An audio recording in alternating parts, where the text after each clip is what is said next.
Sim. E vocês têm algum plano para depois Overcoming Fear? Porque eu acho que lançar um projeto desse deve ser até um, um sentimento de dever cumprido, né? Um projeto tão grande como esse vocês devem sentir quase que um alívio de finalmente lançamos o jogo. Vocês têm algum plano para depois? Tem. A gente quer mais um na lista, né? Então, assim, até ele ser lançado, vários outros jogos serão lançados antes ainda, né? E ele vai estar rodando em paralelo no desenvolvimento. Quando ele for lançado, o jogo continua, segue o barco, né? A gente segue o jogo. Vai ter mais um monte de projeto para startar, e aí, se ele for bem, provavelmente deve ter algumas continuações, mas tem. A Vitamin-F é isso, é um dos projetos, né? Sim, Tipo, é mais um não no sentido de que é qualquer um, né? Mas é mais um no sentido de que não é o último sim, projeto que a gente vai fazer, não vai ser o único. Então a gente tem vários projetos escritos para a gente tocar, e aí só não dá para saber hoje a ordem que eles serão lançados, né? Então provavelmente alguns desses projetos fiquem para depois do Overcoming Fear. sim.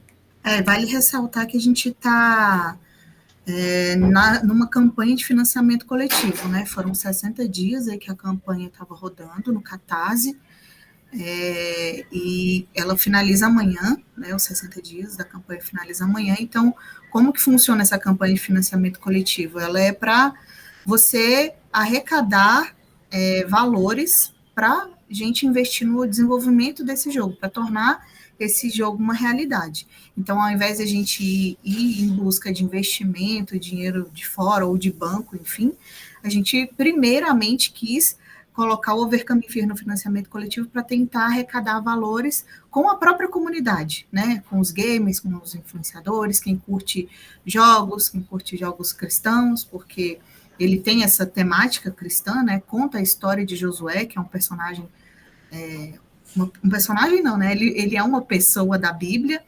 relatada ali no próprio livro de Josué, então o próprio personagem leva o nome do livro da Bíblia.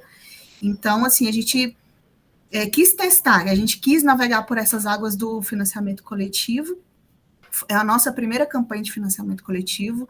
A meta é para arrecadar R$ 1 milhão, mas a gente não conseguiu atingir nem 10% ainda dessa meta, mas a gente entende que é um dos caminhos possíveis que a gente pode conseguir viabilizar o desenvolvimento do jogo. Não é o único caminho, mas foi um caminho assim, de muito aprendizado para a gente, que abriu, embora a gente não tenha batido a meta, né, de 1 milhão, abriram-se muitos outros caminhos para a gente teve várias outras oportunidades, como, por exemplo, ter ido lá no Nerd em São Paulo, que é um dos maiores canais de games do mundo, se eu não me engano, assim, né, que é do Peter Jordan, que é um grande influenciador aí, acho que o canal dele foi um dos primeiros a falar sobre toda essa parte geek, nerd, gamer.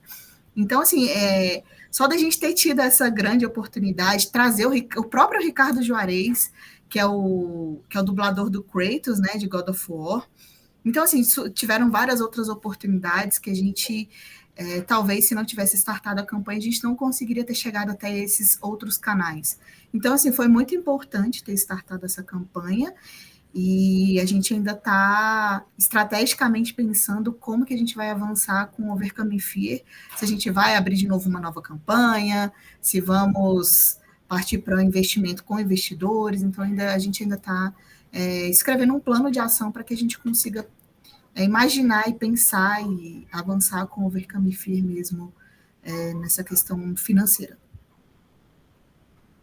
E foi só o primeiro financiamento coletivo que vocês fizeram, né? Então, acho que a tendência é nas próximas vezes e crescendo, né? Ainda mais que o cenário de gamers do Brasil vem cada vez mais aumentando, né? E eu acho legal isso do vocês serem um estúdio 100% brasileiro e produzirem jogos para cá.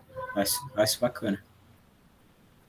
Sim, é importante, né, assim, a gente trazer essa visibilidade para o Brasil, porque geralmente o que chama a atenção no mercado de jogos são os games AAAs, né, que a galera gosta de jogar. Então, se a gente traz um jogo desse porte, que ele tem todo um aspecto gráfico de um jogo AAA, então é isso que a gente quer trazer para o Overcoming Fear, fazer uma grande produção, mas para que a gente consiga fazer essa grande produção, a gente precisa de muita verba. O Overcoming Fear ele foi cotado em 4 milhões, e aí a gente baixou um pouco mais a régua para tentar conseguir bater pelo menos ali 500 mil, né, nessa primeira campanha, mas a gente entende que tudo faz parte de um processo e que com o processo vence os aprendizados, né? Então a gente como empresário, porque antes da gente ser desenvolvedor, nós somos empresários, somos empreendedores, então a gente sabe que existem os processos até chegar, né, nas metas de sucesso. E a gente entende como um ganho também, né? Uma grande conquista ter dado o start nessa campanha do financiamento coletivo, porque nos permitiu também ir para várias entrevistas, vários podcasts, várias pessoas tiveram contato com a gente. Então, assim, é só um começo, né? Só mais um degrau aí na escada do desenvolvimento. Faz parte. Sim. E teve 2 jogos brasileiros que eu consigo lembrar aqui. Teve o A Lenda do Herói, eu acho que é o jogo brasileiro mais famoso, que é um jogo mais simples, assim, questão de gráfico. Teve o jogo do Selbit agora, né? Uhum. Que ficou muito famoso porque é um dos maiores youtubers. Né? Sim. O único que eu consigo lembrar que tinha alguma coisa assim de ter um gráfico diferente era o 171, que também foi desenvolvido aqui. Mas de resto, eu acho que o Overcoming Fear é bem pioneiro nisso, em trazer jogos mais complexos para o Brasil. Teve um outro. Eles até participaram também de um recente financiamento coletivo, que foi o Projeto Ayla. Eu não sei se o Thiago recorda quem foi o streamer que participou também. O Max MRM. Isso, o Max MRM, e com um estúdio brasileiro também. Mas, assim, nessa pegada do Overcoming Fear, trazendo gráficos realistas, ultra realistas, né? Trabalhando com a tecnologia da Unreal, trazendo o próprio MetaHuman, a captura de movimento facial e corporal que a gente vai estar implementando, e a questão também, uma grande inovação que a gente está trazendo, que eu acredito que aí sim nós somos pioneiros, é de trazer uma voz original para o jogo, no sentido de ser a voz de um ator, né? De um ator profissional. Então, é trazer o Ricardo Juarez não como dublador, mas como voz original mesmo, e fazendo a própria captura de movimento facial nele, né? Sim.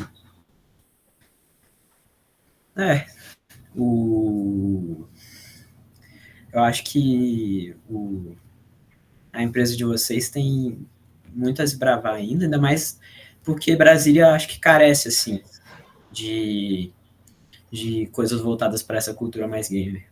Brasília teve vários eventos aqui, né? O Anime Summit e a Feira do Japão, que trazem algumas coisas, mas não tem muito movimento, assim, para essa parte. Eu acho que vocês estão começando a trazer um pouco mais os olhos do Brasil para cá, um pouquinho.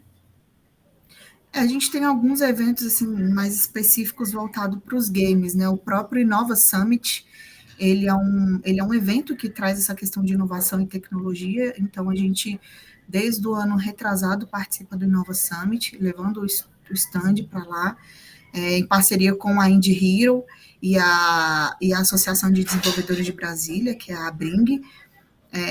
Isso também ajuda a fomentar o mercado aqui em Brasília, porque o Inova Summit ele é um evento a nível mundial, então a gente vem pessoas internacionais para cá, grandes palestrantes, grandes nomes da tecnologia, grandes investidores, então isso é importante, que ajuda a fomentar o mercado de desenvolvimento de games, e a gente tem também o Brasília Game Fest, que desde o ano passado já começou a movimentar também, é um evento agora anual, que vai acontecer agora dos dias 17, 18 e 19 de maio, lá no Ulisses Guimarães. A gente também vai estar lá com o stand, em parceria com a Indie Hero e a Bring. Tem também o Geekverse, vai ter a volta da Videogame Show, que é um dos eventos mais... um dos eventos mais antigos que tem em Brasília, né? A VGS. Que também traz grandes streamers, grandes influenciadores, grandes personalidades. Então, assim, eu acredito que Brasília tem um grande potencial e nós temos até a Behold, né? A Behold, que é uma das precursoras aí de estúdio de desenvolvimento de games aqui em Brasília, que hoje eles não estão mais em Brasília, eles tiveram a oportunidade de ir para o Canadá. Assim, o ruim é só a questão de toda a parte de imposto, né? Agora com o marco dos games, aí o marco legal dos games, vamos ver se a gente consegue algum tipo de incentivo, ou se a gente não vai ser taxado mais uma vez aí na questão de imposto, mas acredito que é uma grande vantagem, assim, a gente está vivendo esse momento, e que bom que o Overcoming Fear veio nesse momento também, né, onde o mercado está querendo trazer está esquentando, e a gente tem a oportunidade de levar o Overcoming Fear para frente e, né, poder apresentar ele nesses eventos. Às vezes eu sinto isso também, acho que todos os desenvolvedores brasileiros falam que a falta de incentivo do Estado atrapalha, porque fica totalmente desigual a concorrência com os jogos de fora. E é isso que você falou, né? O importante participar desses eventos. E eu queria perguntar também, porque esse ano, daqui a muito tempo, mas lá no final do ano vai ter a BGS, né? Sim. Que acho que é o maior evento de games da América Latina. E vocês vão estar lá? Na BGS, sim, e tem a própria Gamescom, né? Agora que era o Big Festival, que acredito que era um dos maiores eventos da América Latina, com relação voltado para games, e agora se tornou a Gamescom, então é a Gamescom Latam. Então, e a gente vai estar lá também, que vai ser, se eu não me engano, em julho. Uhum. E a gente vai estar lá também. Então, assim, a gente estava falando de eventos daqui de Brasília, né, que trazia fomentos, trazia visibilidade, mas em São Paulo, sem dúvidas nenhuma, são os maiores eventos que acontecem no Brasil. Eu acho que o polo gamer brasileiro está em São Paulo, né? Sim. Até os principais desenvolvedores devem estar lá. Então, acho que... E os investidores também, né? Então, acho que seria muito interessante até para divulgar ainda mais o jogo. Porque a BGS, acho que não sei nem quantas pessoas devem passar por lá, contando todos os dias. Acho que é um público muito grande. Um público bem grande. Mas o Brasil tem uma força também no Sul e Nordeste. No Sul a gente tem a Aquiles, né, que acabou virando a Epic Games Brasil. Tem a Wildlife, né, considerada aí unicórnio no mundo dos games. Uhum. E no Sul, no Nordeste, a gente tem a Cocu, em Recife, se eu não me engano, e trabalha muito com outsourcing, né? Ela terceiriza o trabalho dela e trabalha com grandes, né? Um dos grandes Sim. trabalhos que eles tiveram foi no Horizon Zero Dawn, fazendo alguns daqueles robôs, né? Daqueles bichinhos robô lá. Sim. E vocês pensam no futuro trabalhar em conjunto com outra empresa para desenvolver um jogo, ou vocês pensam em fazer trabalhos mais autorais assim? Sim, tá no nosso radar. Assim, eu acho que como estúdio é extremamente interessante você estar trabalhando com estúdios maiores, projetos maiores, né, de mais notoriedade, para você poder ganhar experiência, né? Aquela experiência que não vai ser nem um curso, nem um projeto autoral que vai te dar, né? É aquela vivência ali de um projeto grande, com grandes talentos, gerando um grande produto. Eu acho que esse é o lugar que tem que estar se quiser esse tipo de experiência, né? Não tem outro. Sim.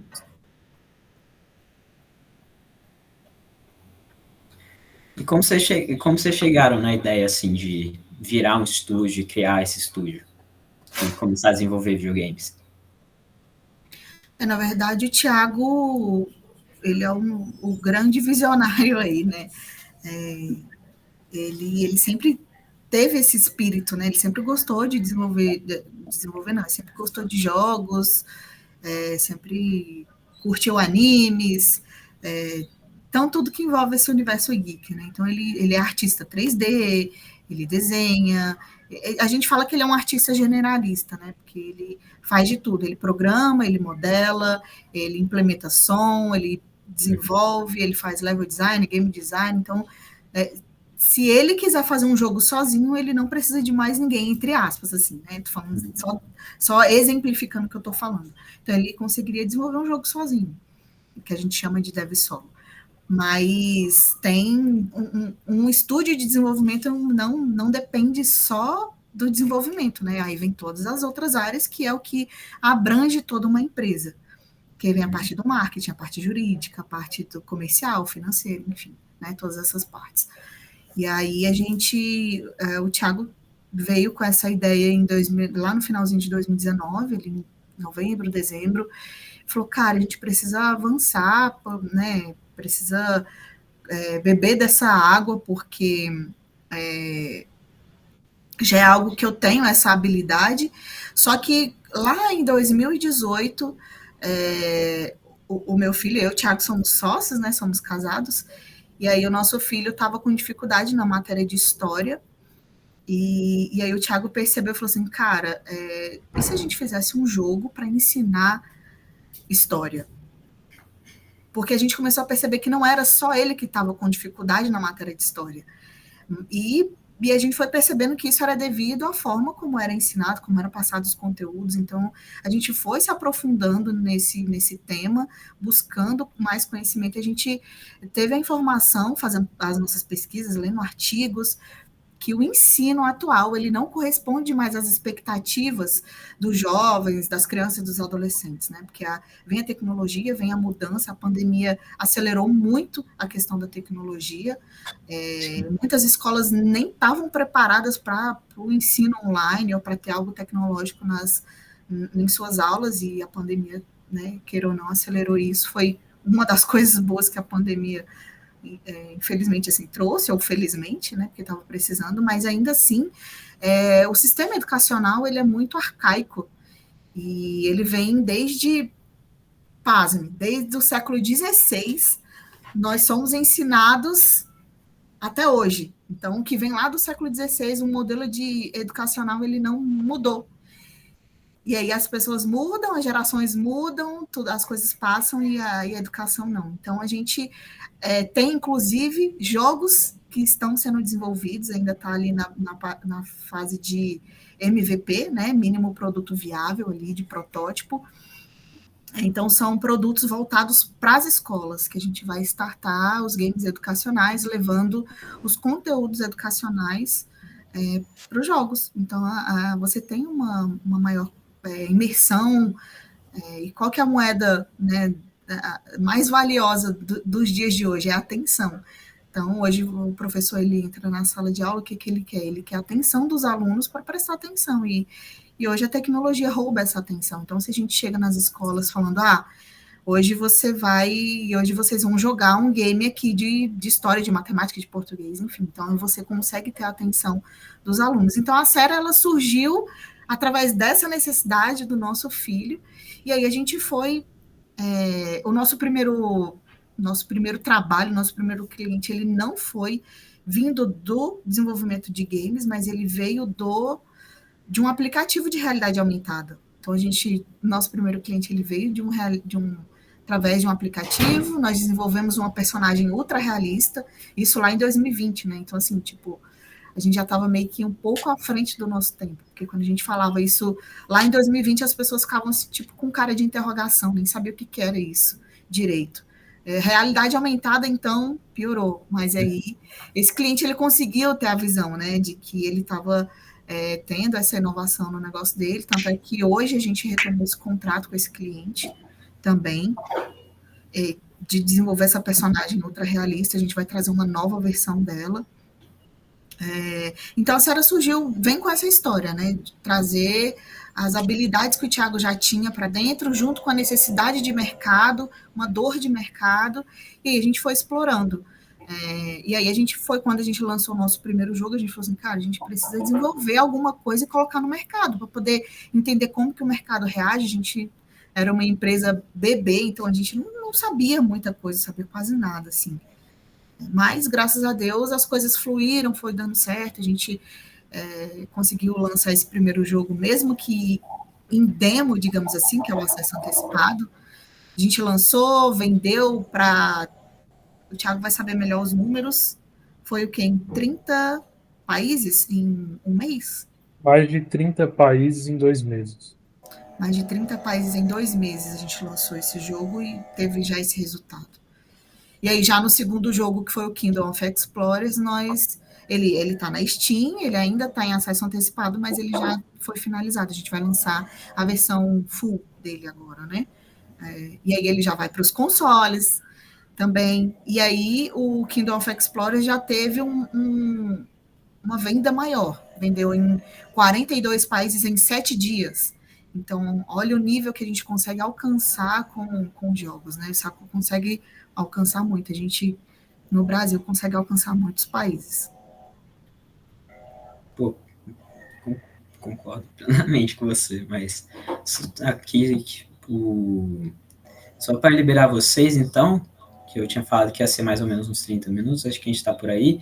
Só mais umas últimas 2 perguntas que eu fiquei curioso, que você falou da realidade aumentada, e eu acho que realmente acho que o mercado gamer está caminhando para um caminho de realidade aumentada e realidade virtual, né?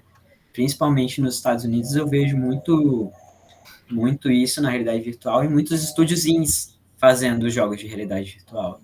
Muitas empresas grandes estão tentando fazer jogos de realidade virtual falhando, enquanto outras empresas indies estão fazendo jogos de realidade virtual, que é mais difícil, porque é um mercado totalmente novo, e estão conseguindo. Vocês têm algum plano de fazer jogos para realidade virtual? E a outra pergunta era que agora está se popularizando muito os planos de jogos, né? Tem a PS Plus, que você paga mensalmente, você ganha acesso a vários jogos, e foi assim que, por exemplo, o Fall Guys, que era um jogo indie, se popularizou muito, porque estava de graça na PS Plus, popularizou, e a empresa cresceu e foi comprada, se não me engano. E vocês têm algum plano de botar algum jogo de vocês em algum desses planos, assim? Com relação à realidade virtual e aumentada nos jogos, eu acredito que vai muito de nicho também, né? Do próprio gênero do jogo que você vai desenvolver. Então, quando você vai desenvolver um jogo, você precisa fazer toda uma documentação primeiro, que a gente chama de GDD, que é o Game Design Document, que a gente precisa desenvolver, e ali sim você traça todas as features, as mecânicas, né? São as mecânicas, você traça toda a parte do escopo do jogo, o level design, o que vai ter, as fases e tudo. Então, assim, já nessa documentação, nessa primeira documentação, você estipula qual vai ser o gênero do seu jogo. E aí sim você determina se ele vai ter uma realidade virtual, ou, enfim, qualquer outra. E aí eu acredito que vai muito de gênero, assim mesmo, e de mercado, de nicho. É uma crescente, sim, e aí eu vou deixar para o Thiago responder as outras duas. A questão da realidade virtual, a gente já chegou a ser sondado por uma grande empresa de eletrodoméstico para fazer, né, jogos que servem como treinamento, né, para equipes de eletrodomésticos. E a proposta assim foi muito legal. Isso está em andamento, né, é bem lento, né, empresas grandes, qualquer negociação, mas é interessante e para nós já é está dentro do que a gente pode fazer, porque a gente utiliza Unreal, né, a engine para poder desenvolver o jogo. Sim. E acho que os melhores, né, as melhores experiências em realidade virtual podem ser feitas dentro da Unreal, né? A Unreal tem muito poder para a gente poder fazer experiências bem top assim mesmo no nível de realidade virtual. Faz um realismo legal, então assim, o realismo no caso do treinamento ele é importante porque quanto mais próximo, né, uma simulação, né, para um treinamento na vida real, quanto mais próximo a experiência que é fictícia ali, né, virtual for do real, acho que melhor, né, para a empresa. E a Unreal consegue entregar esse nível de realismo. E aí a empresa só precisa mesmo assim se capacitar a nível de equipamento para poder fornecer essa experiência para os colaboradores. Mas isso aí é uma coisa também que está muito emergente no Brasil ainda.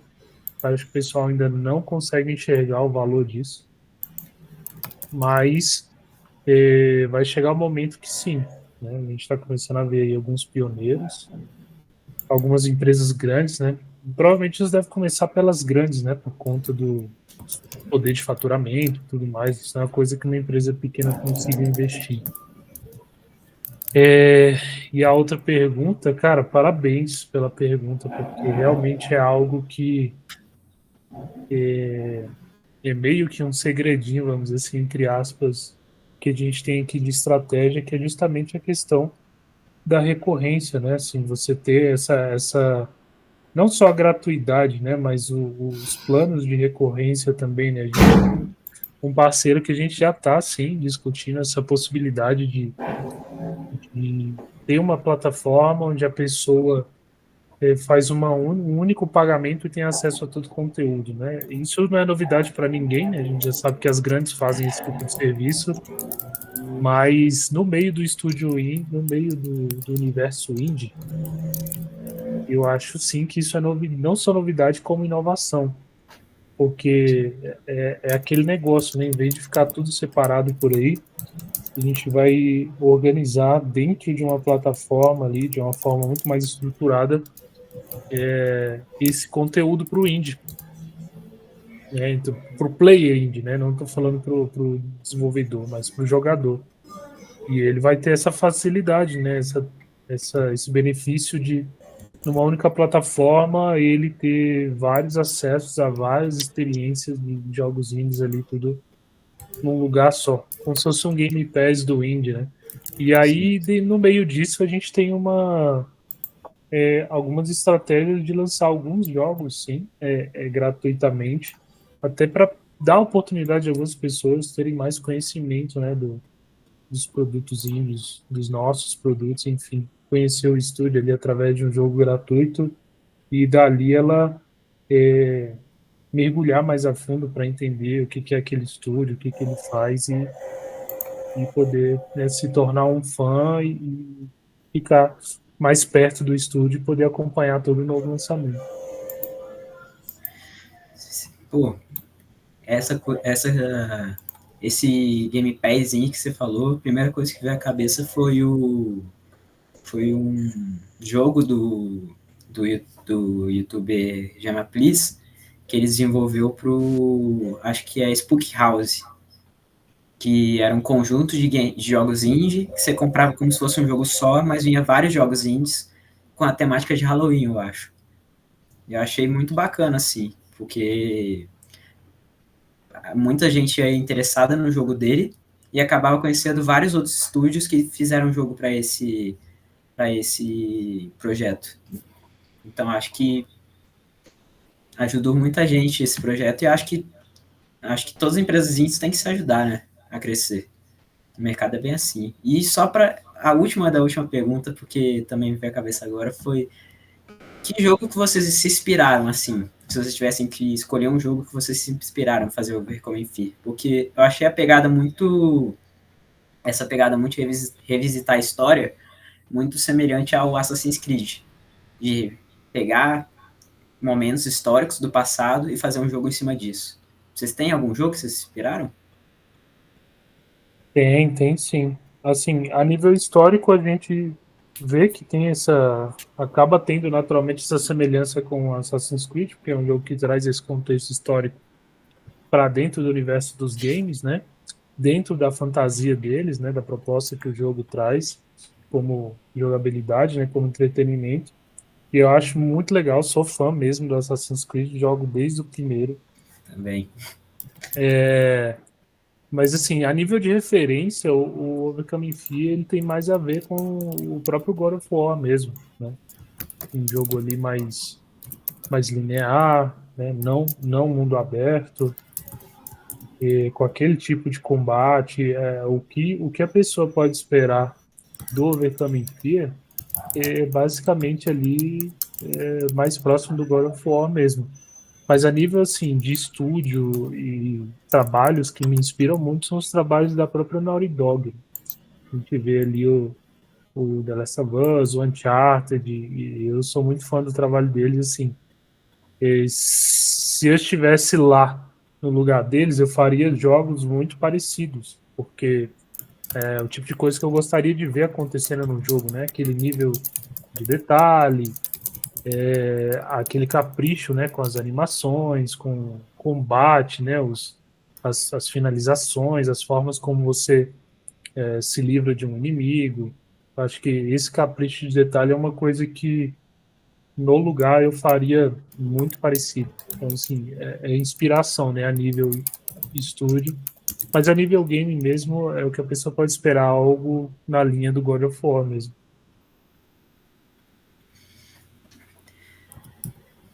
É, então acho que é isso. E só uma última curiosidade, qual que é o seu Assassin's Creed favorito? Cara, assim, que me marcou mesmo foi o primeiro, assim, marcou muito, sabe? Assim, que Uhum. vinha essas mecânicas de escalar, essa possibilidade toda. Esse negócio de você pegar um cavalo e ficar andando entre mundos.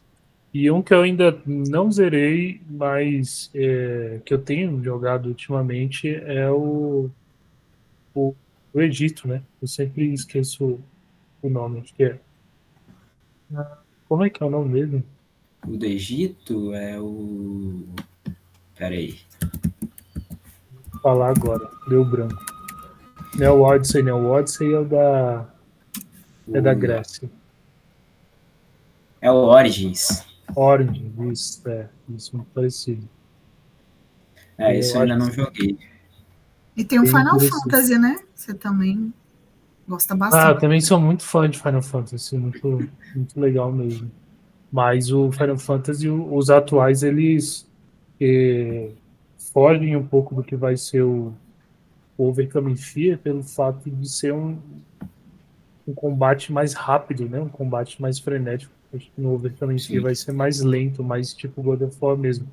Mas eu acho incrível, cara. Final Fantasy é algo assim, no segmento, sensacional. Acho que só de um jogo, assim, conseguir perpetuar durante tantos anos, mais de 10 anos, sei lá, Final Fantasy deve ter o quê? Quase uns 20 anos, sei lá. Desde o Ah, não, é Super mais velho que Nintendo, eu. né? É mais velho que eu.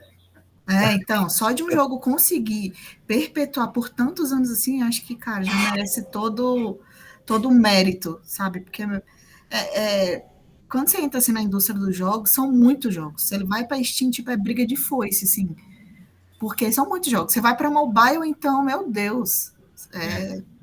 é um mar vermelho. Você tem espaço ali, você precisa ficar muito bom. Tem muito mais a ver com marketing do que com o desenvolvimento do jogo. Porque gasta-se muito dinheiro, muito mesmo. Tipo, acredito que seja 50 ou 60% do jogo, assim, é em marketing. Então, é uma parada que você tem que ser muito bom também, assim. E, e eu acho que para um jogo sobreviver tantos anos, assim, é porque o game design precisa ser muito bom. Que é o caso do Assassin's Creed, do God of War e do Final Fantasy, né? É, e o que o Thiago falou do combate mais lento, o primeiro jogo que veio à cabeça, não sei se vocês já jogaram, é o Medal of Honor, não, o For Honor, que é um jogo que não deu tanto certo quanto se imaginava. Ele é mas ele tem uma pegada de um combate muito realista, assim. E nisso ele conseguiu. Um combate muito pouco automático e depende muito do jogador, de como ele gosta de jogar. Como ele gosta de atacar, como ele gosta de defender. Ah, legal. É por aí. Um jogo também assim que eu gostei bastante do combate, que inspira também o Overcome Fear, é o Star Wars, né? O Jedi Fallen Order e o Survivor. Survivor eu não Sim. joguei ainda, né? Mas o Fallen Order já. É, o Fallen Order eu joguei porque tava de graça. Meio Souls, né?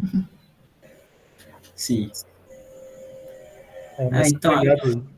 ficar observando o inimigo, né? A hora que pode atacar, Sim, quando tem que defender, quando tem que esquivar. Eu acho que isso é o que vai comandar no combate do Overcoming Fear. uma pegada meio Dark Souls, assim. Tem essa. Assim, na verdade, é o God of War e o Star Wars Jedi Fallen Sim, Order que colocaram esse temperinho de Souls-like, né, dentro do combate deles, né? Então, meio que influenciou. E acho que vai influenciar o Overcoming Fear também. Vai ter esse combate meio Souls-like. Assim. eu acho que o Dark Souls influenciou quase, se não todos, acho que 90% dos jogos que lançaram depois, né? Foi um jogo bem revolucionário. Conseguiu inovar, né? E aí caiu no gosto do público e aí todo mundo foi replicando. Sim, Exatamente, era o que eu ia falar. Geralmente, quando você inova e que dá certo ou que foge do diferente, assim, geralmente o resultado é a pessoa replicar, né? Os estúdios replicarem, assim. Então, a gente. E isso é uma coisa boa, porque vamos lá, a gente trazendo essa inovação aí de trazer uma voz original, um jogo 100% BR, então não é a gente vai trazer um gringo, enfim, né? Não vai ter voz original, não vai ter uma voz dublada por cima. Ao invés do Ricardo Juarez dublar alguém lá de fora que vai precisar dublar a voz dele. Então, ele vai ser a voz original. Então, assim, que bom que isso está tendo essa repercussão e que mais estúdios façam isso também, né? Valorizar, principalmente agora com toda essa pauta com relação à inteligência artificial. Tudo bem que é mais barato, é mais prático para um estúdio indie você colocar uma inteligência artificial, né, no seu jogo, até por conta de toda, cara, de toda a, entre aspas, naturalidade que traria, enfim. Mas tem o ônus e o bônus, né? Então, assim, eu acredito. A gente é muito a favor de trazer realmente as vozes originais para dentro do projeto, do que você ficar colocando para trabalhar uma inteligência artificial, até por conta de agregar mesmo um valor assim no seu projeto, né? Então, poxa, qual estúdio não queria ter a voz do Ricardo Juarez no seu personagem, né? Então, que isso sirva assim muito de aprendizado também, inclusive para os próprios dubladores, né? Conseguirem flexibilizar mais o seu trabalho para os estúdios indies, né? Porque é diferente você cobrar o seu trabalho para um estúdio que já tem muito dinheiro, que ele já, né, recebeu investimentos, para um estúdio independente. Então, ter essa identificação assim também de que, e essa flexibilização de que se eu flexibilizar, eu consigo ter a minha voz num projeto independente e, de repente, até alcançar patamares maiores e ser convidado por mais estúdios para que a minha voz seja voz dos personagens. Então, acho que isso também é um ponto importante a se refletir. e acho que é melhor para todo mundo, né? Quanto mais gente desenvolvendo o jogo, quanto mais gente dublando, quanto mais gente é melhor para o cenário brasileiro, mais valor a gente vai estar lá fora. E a gente consegue fazer a engrenagem girar, a engrenagem econômica mesmo, né? Porque a gente consegue. Se eu contrato uma voz original, o Ricardo Juarez, para o meu projeto que é brasileiro, ele é brasileiro, então a gente está gerando essa engrenagem econômica dentro do próprio Brasil, né? A gente não está buscando dinheiro lá de fora para injetar aqui dentro, ou um talento lá de fora para injetar aqui, sim, fazendo essa engrenagem girar dentro do próprio Brasil. E eu acho que isso é extremamente importante. Não à toa teve essa mudança de lei, né? Para ajudar um pouco mais os desenvolvedores que passam perrengue aqui no Brasil ainda, mas se Deus quiser, vamos crescer ainda mais no cenário internacional e ganhar o valor que o público, que o brasileiro merece, né? Que o Brasil tem uma população de mais de 200 milhões de habitantes e maior parte tem interesse na área de videogame. Então, acho que o Brasil tem que ter investimento, tem que ter tudo e proporcionar para os estúdios uma, uma situação favorável em relação aos concorrentes de fora. Sim, e isso é uma das coisas que a gente espera que o marco legal traga para os games, né? Que é o próprio investimento do exterior vir para ser aplicado no Brasil, né? Que é uma das pautas que tá no marco legal. Então, assim, a gente espera, sinceramente, que esse marco legal seja de fato para ajudar os estúdios de desenvolvimento indie do que prejudicar. Que a gente espera realmente que venha para ser mais uma grande conquista, para que ele realmente seja um marco muito bom para nós desenvolvedores, porque nem Kenai a gente não tinha. Você tinha que inventar, ver um Kenai que se aproximasse do seu trabalho ali, tipo audiovisual, produção de cinema, cinematográfico, alguma coisa assim que se aproximasse para você poder constituir sua empresa. Sim. E aí o marco legal ele também vai trazer isso, né? Essa alteração de Kenai, fazer um Kenai próprio para o desenvolvimento de jogos. Que eu acho que isso só tem a agregar, porque se a gente consegue ter uma empresa que o meu próprio Kenai é de jogo, a gente consegue participar de mais licitações, mais projetos, participar até de fazer essa parceria entre empresas que você, né, citou aí no começo. A gente fazer essas grandes parcerias aí também é muito importante para a gente. Então acho que é isso. Pô, acho que vocês são duas pessoas muito para frente. Foi muito legal conversar com vocês, assim.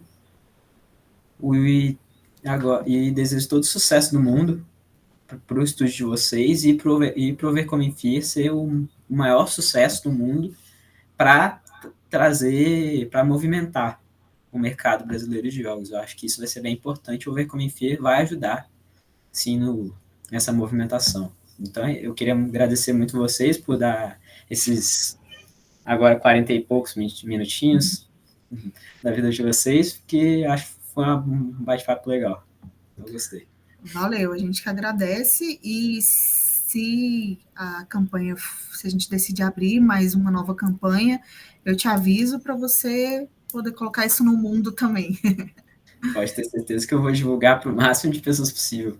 E lembrando que só é hoje e amanhã, então, né, que as pessoas têm a possibilidade de apoiar o Overcoming Fear. Então, se a gente vier abrir uma nova campanha, não vai ser igual a essa campanha, vai ter um pouco menos de regalia, então essa campanha ela está muito boa, porque você pode se tornar, são várias recompensas, né? São vários tiers, vários valores, desde R$15 a apoios empresariais de R$10.000, então empresas podem participar do apoio, né? E aí ter participado do coquetel de lançamento e ter o seu nome, de fato, escrever o seu nome ali também em toda essa revolução que a gente está começando aí no mercado de desenvolvimento indie BR.